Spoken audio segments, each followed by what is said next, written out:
I was 22 when Carter's classic auto repair became mine. Some might call that luck, but they didn't know my family. My earliest memory of the shop is the tang of motor oil in the air, and Dad's steady voice teaching me how to change a tire at 8 years old. "Pay attention, Daniel," he'd say, his calloused hands guiding mine. "One day, this place will be yours." Mom hated that I spent time at the shop. "He should be studying, not playing mechanic," she'd snap, glaring at my grease-streaked clothes. Emmy, my younger sister, would smirk over her textbook, already the smart one at 6, but Dad would just wink at me.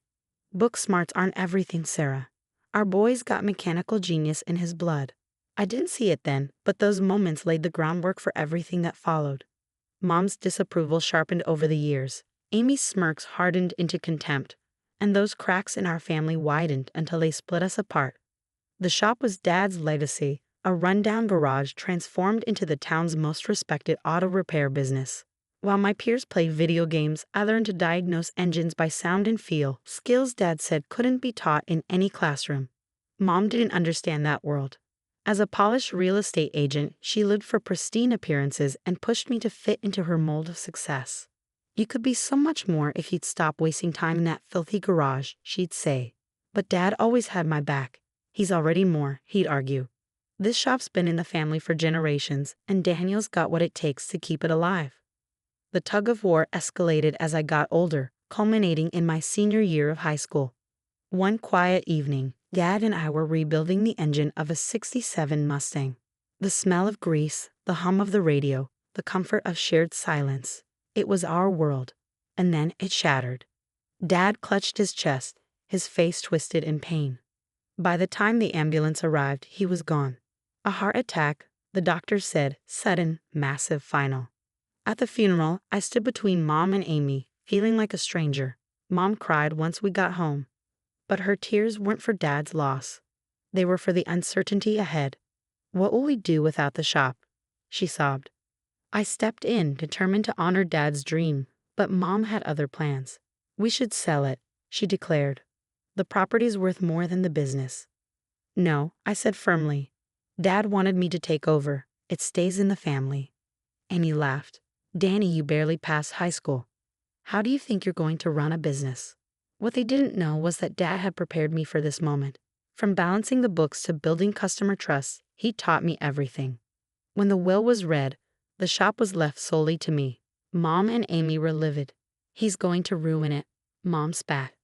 But Dad's faith in me was stronger than their doubts. The months that followed were brutal. Mom dropped by the shop unannounced, sowing seeds of doubt among the staff. Amy monitored my finances like a hawk, pointing out every dip in profits while ignoring industry-wide slumps. They even tried to sway longtime customers with their concerns about my leadership.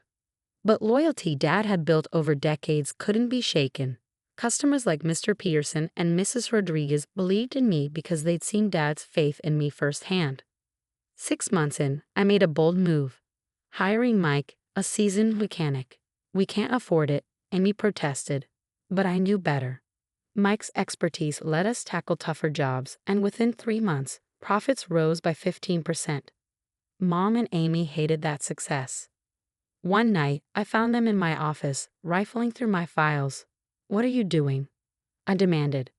"Protecting the family legacy," Mom said smoothly. The next day, I changed the locks. Looking back, those early months taught me an invaluable lesson. The people closest to you can become your biggest obstacles. But Dad trusted me, and I'll keep proving he was right. This shop isn't just my inheritance. It's my responsibility, my passion, and my legacy. The first anniversary of Dad's death hit me harder than I expected.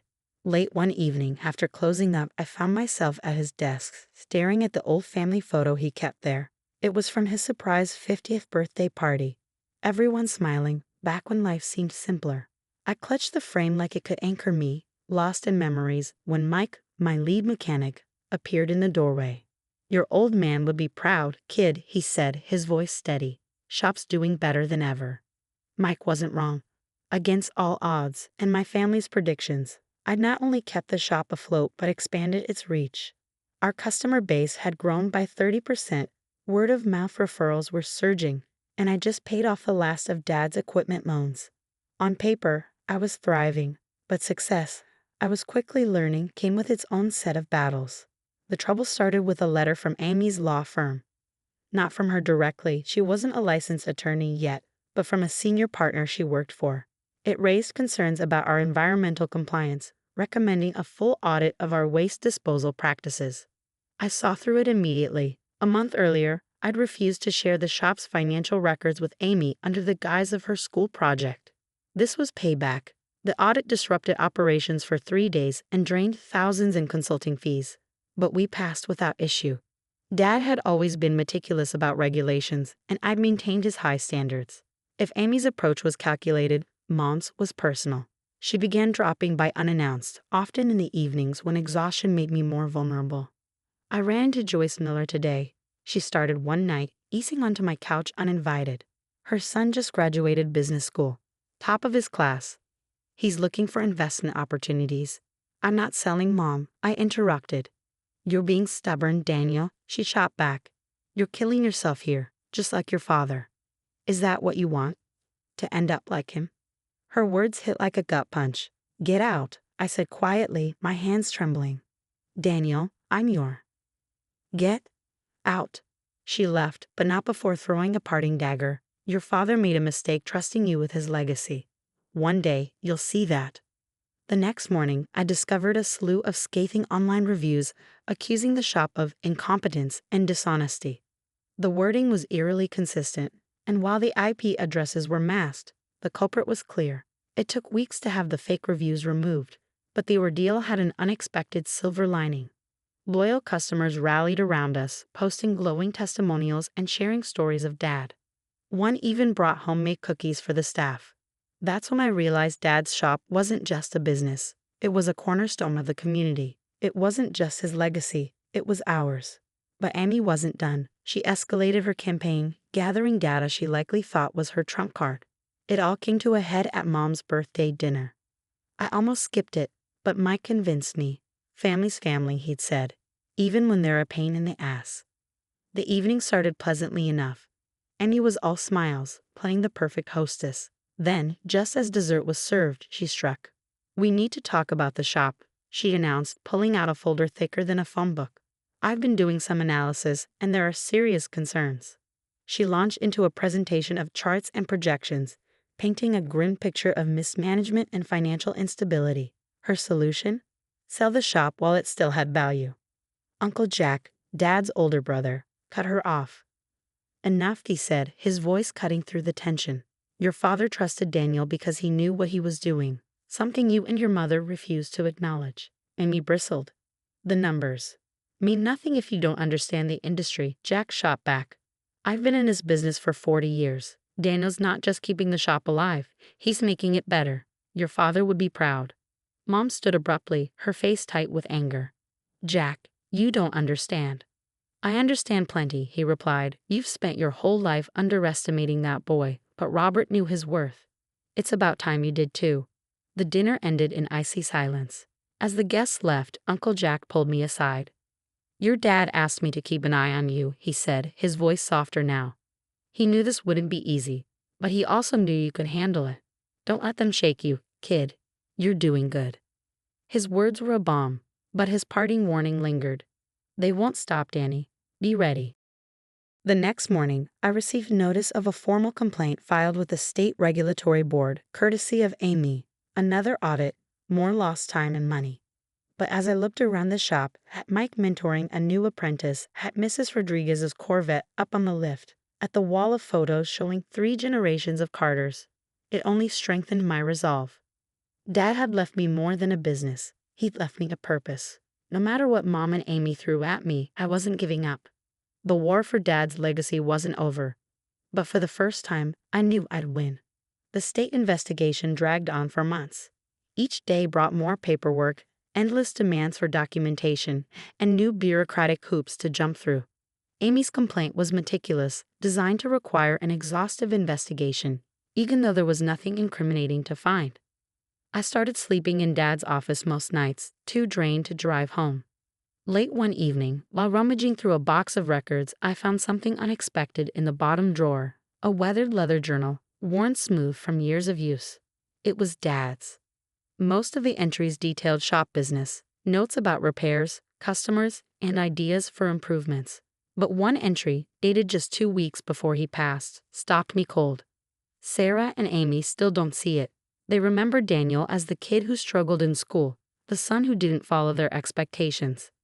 But they don't see his gift, not just for cars, but for people. Today, I watched him reassure Mr. Peterson, explaining the repairs with care and respect. That's not something you learn in school. That's heart. And that's exactly what this shop needs. My hands shook as I read his words. Even then, he'd understood the battle I face and had believed in me. The next morning, Mike arrived early, looking uneasy. "Danny, we need to talk," he began. Apparently, Amy had approached him the night before with an offer, a lucrative job at a new shop she and Mom were planning to open across town. They already had investors and permits lined up. All they needed was a skilled mechanic to lend credibility, and Mike to bring our customer list. "She said they'd double my salary," Mike admitted, avoiding my gaze. My chest tightened. "And what did you say?" Mike finally met my eyes, his expression incredulous. "Are you kidding?" I told her to shove it. "Your dad gave me a chance when no one else would. I'm not turning my back on that, or on you." Relief washed over me, followed quickly by anger. Mom and Amy weren't just trying to compete, they were trying to dismantle everything Dad had built. I called Uncle Jack. "Not surprised," he said grimly after I explained. "Your mother's been making calls, drumming up interest with Dad's old associates. Time to put an end to this, Danny." The turning point came when Joyce Miller, a family acquaintance, showed up at the shop. She looked uneasy but resolute. "You need to see this," she said, pulling out her phone. The screen displayed a string of text messages from Mom, outlining their entire scheme. Mom had promised investors inflated profits, claiming she had insider knowledge of our operations. She'd assured them that once their shop opened, ours would collapse. "This isn't right," Joyce said firmly. "Your dad was a good man, and so are you. People deserve to know the truth." Armed with Joyce's evidence, along with documentation of other manipulations, Uncle Jack helped me draft a cease and desist letter. But before we could act, Amy called an emergency family meeting. Mom and Amy arrived in full force, dressed sharply, carrying a polished buyout offer. "We're giving you a chance, Daniel," Amy said, sliding the document across the table. "It's generous, more than the shop's worth. You can start over, maybe go back to school. It's what Dad would have wanted." The room went silent, everyone watching for my response. I took a deep breath, then pulled out my own folder. "Actually," I said, my voice steady, "I have something to share." Piece by piece, I laid out the evidence, the fake reviews, the attempted employee poaching, the exaggerated promises to investors, and Joyce's messages. Then I pulled out Dad's journal and turned to the final entry. "Dad knew what he wanted," I said, meeting Mom's gaze. "He wrote it down." I read aloud the words he penned about me, his confidence in my abilities, his faith in my heart. Mom's face paled. Amy stared at the journal as though it might burst into flames. "So here's my offer," I said firmly. Stop the interference, the sabotage, the games. If you do, we can try to rebuild this family. If not," I gestured to the evidence spread across the table, "your investors won't want any part of this." Uncle Jack spoke up, his voice firm. "Robert always said Daniel had a good head for business. Looks like he was right again." Silence stretched across the room until Mom finally stood. Her voice, softer than I ever heard, broke the tension. "You sound just like him," she said quietly. For the first time, there was no contempt in her eyes, only something that looked like pride. Annie remained seated, her carefully crafted buyout offer forgotten. "We thought we were protecting his legacy," she murmured, "but we were just trying to control it." It wasn't an apology, but it was a start. The investigation was dropped the following week, and the plans for their competing shop disappeared. Slowly, tentatively, we began to mend our fractured family. Mom now visits the shop occasionally, always bringing coffee instead of criticism. Amy focuses on her law career, but has taken on our legal contracts, this time ethically. The shop continues to thrive, expanding to a second location under Mike's leadership. The original shop still bears Dad's name, his picture watching over us from a wall. Next to it hangs a framed page from his journal, the entry where he believed in me. Every morning, I look at it and smile. Dad was right about so much. Some legacies aren't about money or success. They're about trust, heart, and the faith of a father in his son. And that's a legacy worth fighting for.